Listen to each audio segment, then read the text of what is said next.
This video is sponsored by Squarespace. If you're like me, you're keen to plant things into the garden as soon as you can, but it can be challenging to know when is the right time to grow what. A couple years ago, I made a video saying that when you can see the crocuses blooming, that is the time that you know it's safe to plant out, cooler weather crops. And even though I haven't been here long enough to get all those plants established, right here, this is a single crocus coming up and budded, ready to bloom any day. And that's all the permission that I need, so it's planting time. So let me take you on a quick tour with my seeds and my garden and let you know what I'm going to be planting for the beginning of April. Let's start in the veggie garden because those are some of the simplest to explain. The way I categorize all of my plants is in two categories: plants that are cold hardy and plants that are frost intolerant. So when it comes to veggies, there's lots of really classic examples that we know, things like pumpkins and cucumbers and tomatoes, the type of stuff that if it gets a frost, it's not going to thrive, it's not going to do well. All of those things you want to save until your last frost date is passed. But so many gardeners think that that means that there's nothing that you can grow until that date comes, when the truth is there's lots of plants that don't really want to be grown in the heat. Just because those plants are heat lovers doesn't mean that everything wants that hot summer temperatures. And so there's actually a really amazing collection of veggies that you can grow in this spring season and also in the fall season when, those frosts are coming around. The cooler weather is there, but you're not getting those hot days. So a lot of these are things that I would actually direct seed into the ground. This isn't stuff that I'd grow as seedlings and then plant out. This is stuff that I'm just sprinkling seed right in. So we got stuff like arugula. Arugula here in the Okanagan, it's not gonna grow in the heat. Arugula, it's gonna bolt right away. It's not gonna be a good crop. But this time of year, amazing. And the flavors are really nice when they don't have that hot temperature. In this bag, I also have some Asian greens. There's a huge amount of different Asian greens that are cold tolerant and really delicious. Here I have Rosie. This is like a pak choi type plant. This one, it's in a huge pack because I actually grow this very densely as like a baby leaf lettuce instead of letting it grow into a plant that I pick. In here, there's also things like rapini, which is kind of like a baby broccoli type thing that hates the heat, grows really well in the spring. Spinach. Spinach I cannot grow for the life of me unless I plant it now. And if I plant it now, the crop ends up being super sweet, super delicious. You don't know what spinach tastes like until you've had fresh spring spinach out of the garden. It's amazing. Here we got some baby lettuce greens. The idea of this is instead of growing a head of lettuce, you sprinkle it really densely and you get baby greens. You can come through, cut them when they're really small. It makes a really nice salad mix. And with all of these greens, because this is most of what I'm going to be going over in this direct seed vegetable collection. Most of these you can plant them out kind of staggered. You can plant some now and then plant some in 2 weeks, and then you eat out the one patch, it's completely gone about a month from now, and then you're on to the next patch. It's going to start being ready to eat. So if you're consistent about planting this stuff kind of every 2 weeks, every 1 week, you can have a continuous harvest on these.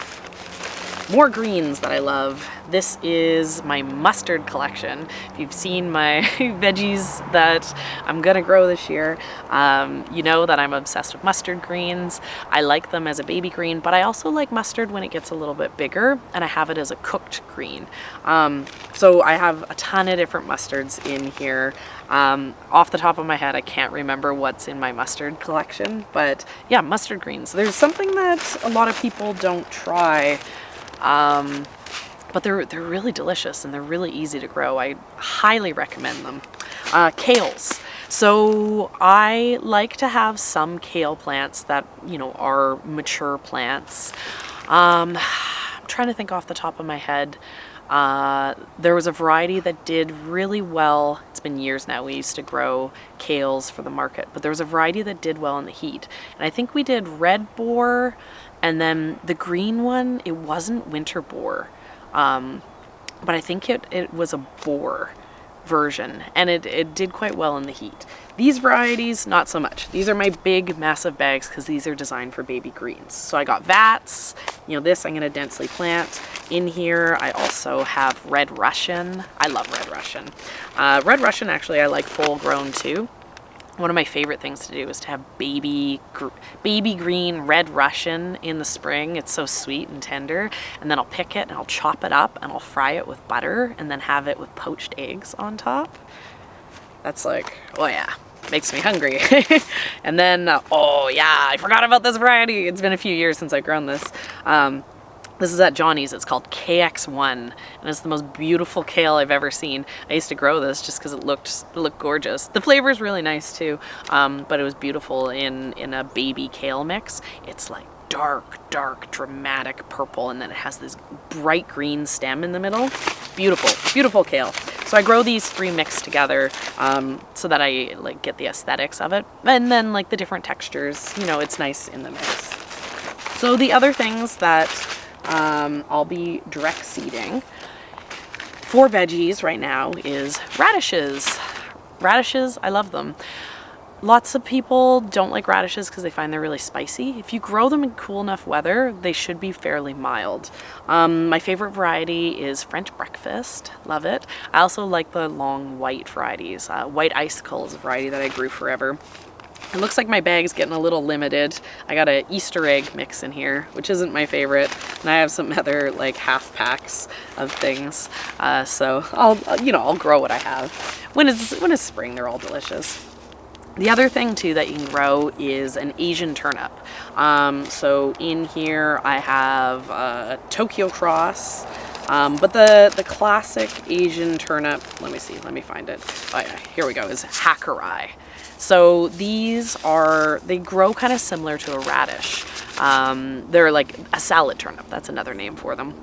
So you pick them when they're only about that big, and you're not cooking them. You're not like doing them like the bigger kind of winter storage turnips. You're eating them either raw and fresh. They're amazing, grated. They're great pickled. You can cook them. I've cooked them before. I've taken the whole plant when the bulbs are like even smaller and included the greens and just like baked them in the oven with oil and salt and pepper. Delicious. And yet again, all these things, right? They love the cool weather. So if you plant them out in the cool and you grow them in the cool, they're really easy to grow, and they're less likely to get pest pressure. The turnips can get buggy, and I find if you grow them early enough in the season, you get good luck with them. And then growing this for my kids. I love these snap peas, and then also a sugar pea. Peas are great. Direct seeding them. They're so easy. I know some people will soak their peas before planting them, but I usually don't. I usually put them right in the ground. Other things that I am going to be planting that could be going out in the garden, especially if you'd started seedlings like a week or two ago on this, is anything in the Brassica family. All of these are really cold hardy. So stuff like cauliflower and broccoli and cabbage. I don't like to direct seed these just because the seed is usually kind of pricey, and it can be a little bit more challenging to get them to come up. There can be some pests that will come along and eat them, and when you're paying like 20 cents a seed for your cabbages and your broccolis, you don't want to lose those plants. So I usually start these as seedlings, and now's the time to do it. If you haven't done it yet, do it now. You still have time. The other cool crops that I have started as seedlings right now is bok choy. Joy choy is my favorite variety, and then kohlrabi. I love kohlrabi, but yet again, the seed's a little pricey, so I like to start it and then set it out as a smaller seedling. And then there's everything that I'm going to be planting into my flower patch. And yet again, I do the same idea of thinking about stuff. I think about things that can handle a frost, things that are cold hardy, and things that are frost sensitive when I categorize this stuff. And just like the veggies, the things that are cold hardy, you can plant them out now. The things that are frost sensitive, you want to save them until your last frost is done. And also, like the vegetables, these colder hardy plants are gonna do their best if they're grown in cool weather. There's a lot of these that, you know, how they would have naturally grown is they would have self-seeded in the fall. They would have stayed seeds outside on the ground throughout the whole winter season. And then once the weather warmed up a little bit, you know, those crocuses started blooming. That's how you know the ground's a little bit warmer. They would germinate like where they fell and they'd grow, right? So a lot of these, they really want to get established cold and slow so the plants can get quite large. Some of these in warmer conditions would actually have germinated in the fall, grown a little bit, and then kind of gone a little bit dormant over the winter through the cold weather, and then they would have had that little bit of a root, a little bit of growth, and as soon as the weather warmed up, they'd grow like crazy. They'd put on a ton of greenery, and that would allow them to get to be these nice, big, lush plants, so that when they flower, they'd have lots of energy to put on lots of flowers and lots of stem length and all those things that you want out of flowers. So in here, there's a bunch of stuff that you can do direct from seed. You know, here's a classic example, bachelor buttons, right? And this is something that, you know, is exactly like what I said. If you could plant these out early enough, get them so that they grow quite big, these are going to become big, lush plants. But if you plant these out, because these do not want to flower, these die off in the heat. If you planted these kind of in May, you're going to have spindly little plants that aren't really going to do much. They're just going to desperately bloom because they know they're dying, and they're not going to really put on, you know, a spectacular show. So, you know, a lot of this stuff. And the other thing too, like I said, these plants, these flowers, they are naturally grown by seed that falls in the fall and just stays until it gets warm enough in the soil to germinate. So if you're in an area where you're like, I don't know, it's kind of cold, if you put these seeds out, it doesn't matter. I would often on the farm plant out these cooler loving crops as soon as the soil was workable. As soon as here where we are, we're not super wet. So for the moisture to go off of the surface of the ground, we just needed the soil to unfreeze, and then the moisture would fall away. And as soon as that would happen, I'd get these seeds into the ground. And some years, maybe it would take a month before they germinated, because they're only going to germinate when they get to that right temperature, you know, but some years it was warm, right? And it can be hard to tell. But once they're in there, you know, they're gonna germinate when they're ready. So another thing that I have in this pack is flax. This is another, you know, one that enjoys the cool. Here's another one that I definitely would do from direct seed, Baplurum. This spring loving, get it into the ground. Now it'll bloom happily for you. Snap peas. These, you want to get these in as soon as possible. Honestly, this is even a little late. Snap peas, beautiful, gorgeous. Not necessarily ideal for the Okanagan where we get super hot. But if you have a nice temperate spring in your area, beautiful, beautiful plants. These, I know lots of people who'll start these in like January, February and get these out really early. Oh, this is one that you really do want to try to get out the year before. Bells of Ireland. These are amazing. They're really hard to germinate. The trick to make them easy to germinate is to plant them in the fall. I had a patch at the farm that would just self-seed. That made things really easy. But the trick that I did for getting seedlings of these is I'd actually plant trays of these in the fall in seedling trays, and then I'd just place them outside all winter. And then as soon as the weather warmed up a little bit, they'd germinate and they'd grow. Them getting that like freeze thaw really helps with the germination on these. So yeah. If at this point I'd do these direct seed. I definitely wouldn't be fussing trying to get seedlings out of them this year. Nigella, here's one, great one. This I'd always direct seed this. Grew really, really well. Loved the cool spring weather. Ammi, you know, they're kind of a carrot plant. Yeah, get the ammi in as soon as possible. And I guess, you know what, carrots too. That's something that I didn't include in my list for cool vegetables. You can get those carrots in the ground. Calendula. Calendula really likes the cool weather. The seed is quite large on a calendula, so this is a great one to direct seed. Then another one that you really want to be getting in as early as possible to have the best success is snapdragons. Snapdragons, the seed is as fine as dust. They're super annoying. So I don't direct seed these ever. And honestly, I haven't started my snapdragons yet, but I usually do start them earlier than this. So I'm not going to get into it too much because it's a complicated topic and I just want to give you a list of seeds to start. But snapdragons bloom according to day length. So that means that it doesn't matter how big your snapdragons are, they're going to bloom at the same time every year because they're going to bloom according to how many daylight hours they get exposed to. So the earlier you can get that plant into the ground, the bigger and more beautiful the plant is before it blooms. If you want to get those really, really gorgeous florist grade snapdragons, most people do those by fall planting. You know, it's a little challenging for me with zone 5. But yeah, at the farm, I used to try to get snapdragons planted like mid-January, grow them out in a seedling for about a month and a half, and then get them into the ground with like cover. I'd usually grow snapdragons in a greenhouse so I could get them out as early as possible, and it made a big difference for the quality of the plant. But start them now. You know, they're still pretty even if they're small. Okay, the other category of stuff that you want to be definitely starting now is things that are perennials.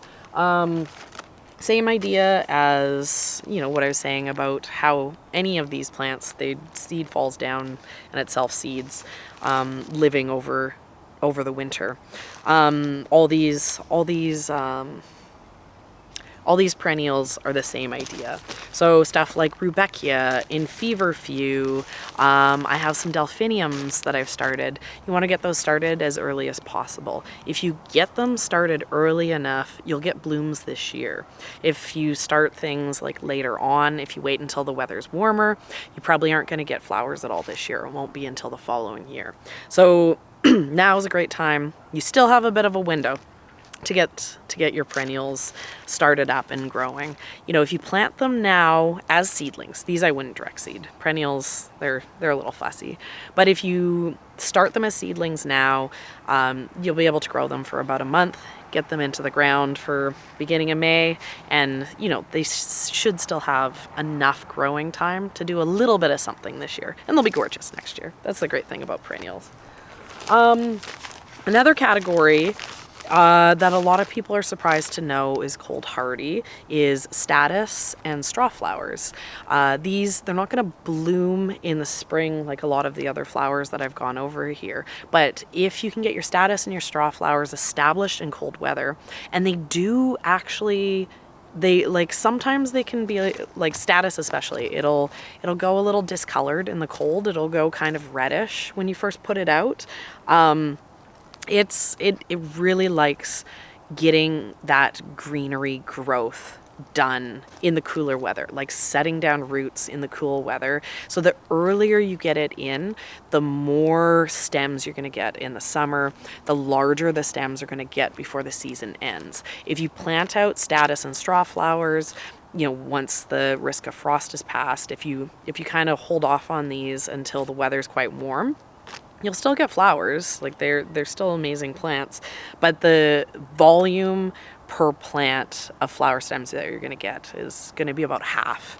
So I was really surprised what a difference it made to start these as soon as possible. So give it a try.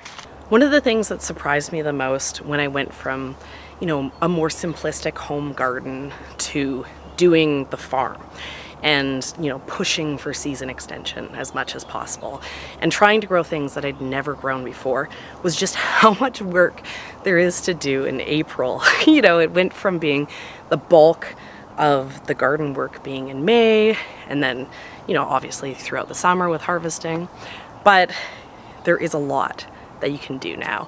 And if you take advantage of April, it's gonna really transform the productivity of your garden. So hopefully some of these tips will help you guys. Squarespace is an all-in-one website platform for entrepreneurs to stand out and succeed online. Whether you're just starting out or managing a growing brand, Squarespace makes it easy to create a beautiful website, engage with your audience, and sell anything from products to content to time. All in one place, all on your terms. I love how easy they make it for me to build a website with their cutting-edge design tools like Blueprint AI and a library of professionally designed templates. But that's not all. Squarespace's invoicing and email campaigns simplifies running your business, leaving you more time for your customers. And it's never been easier to offer services like consultations or experiences with tools like built-in appointment scheduling, or even create member-only content to sell courses and more behind a paywall. Go to squarespace.com for a free trial, and when you're ready to launch, go to squarespace.com/youcaneatthegrass to save 10% off your first purchase of a website or domain.